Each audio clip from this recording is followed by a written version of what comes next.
Trenutno je Zečić u kreativnom zanosu. Pod njegovim perom nastaju pjesme za novi album Temperamentne crnke Ivane Kovač. Ja kad sam zvala Dražena, sam ga zvala radi njegove pisama.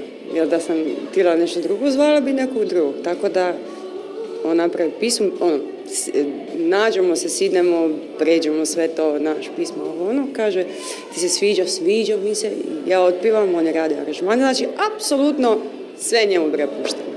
Sve je Ivana prepustila Draženu, a osim garantirane kvalitete, razlog tome je možda i Ivanin kroničan nedostatak vremena. Nije nego sam linaka pas. Sad, šalim se. Mislim, ne šalim, jesam lina u nekim stvarima.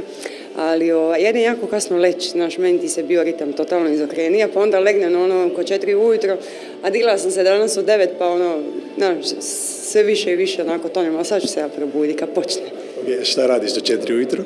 Gledam filmove, ne bi vjerovao. Gledam filmove i nešto s peglicama, svašta nešto radim, neke svoje kerefejke, što ću kasnije polipiti po sebi, ali volim to, znaš. I onda kad počneš, znaš, imaš osjećaj prošlo 15 minuta, 20 minuta, pogledaš nas sa 2 ure prošlo, majku.